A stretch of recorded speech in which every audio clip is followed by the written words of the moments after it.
Please turn up the volume for this one. After a shocking police raid, the staff at the Marion County Record, a Kansas weekly newspaper, cobbled together whatever equipment they had left, pulled an all-nighter, and published its latest edition. My colleague Stephanie Gosk has this very important backstory.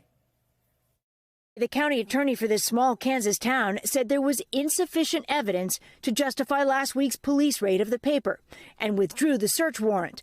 All of the items seized now being returned. The Kansas Bureau of Investigations says it will keep investigating. Do you think that this search violated your constitutional rights?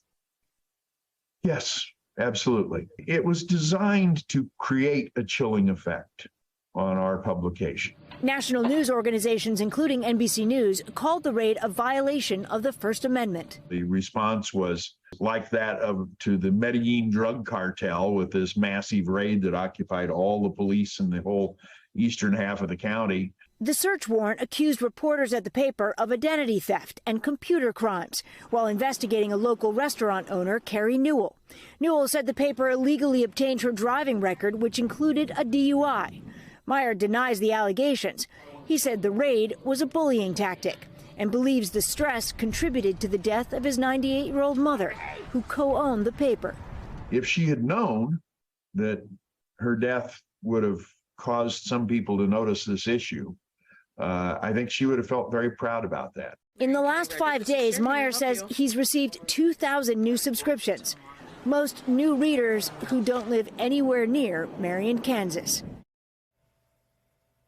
I am honored to welcome Eric Meyer, the co-owner, publisher, and editor at the Marion County Record. You saw him in Stephanie's report. He is joining us now from the newsroom, where he is sitting at the part-time sports editor's desk. Why?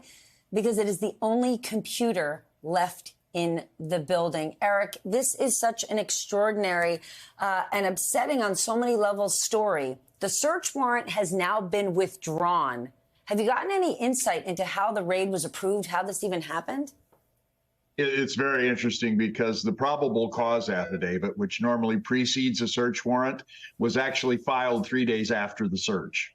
And it contains, there was also a search done at the vice mayor's house, and the probable cause affidavit for that clearly states that the vice mayor got the document, which we were accused of supplying her, got the document from the source that we had, and that all we did was verify that the document existed. We don't know why they searched her house. We don't know why they searched my mother's house. We don't know why they searched our office. The evidence of that we had, the document that we obtained from our source, was sitting on my desk. They didn't seize it. They did seize the computer of a reporter who had been investigating the police chief sometime earlier. She had been sick that week. She wasn't even in the office. We don't know. There's also, we have just uncovered tonight some new evidence as going through some of the probable cause things. I'm not ready to say exactly what it is yet, but it hints of a political motive for this as well. Now, the Kansas Bureau of Investigations is looking into this. Have you heard from them?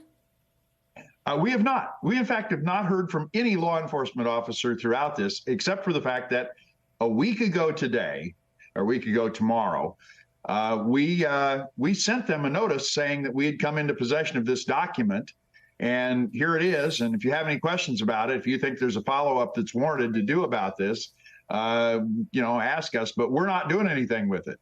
We found out that this was really just some posturing in a divorce case between the restaurant owner and her estranged husband.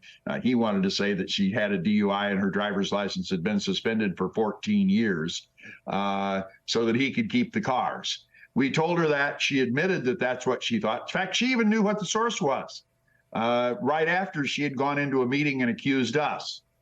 The political tie-in of this is interesting because we have some evidence that the police and actually the city administration wasn't going to pursue this case until there was a political motivation injected into it. We're working on that right now. I can't say any more because that's our story for tomorrow. That will be your story for tomorrow because you are publishing your damn paper, which is extraordinary. We were so sad to learn of your mother, Joanne's passing. I know you called her an encyclopedia of knowledge.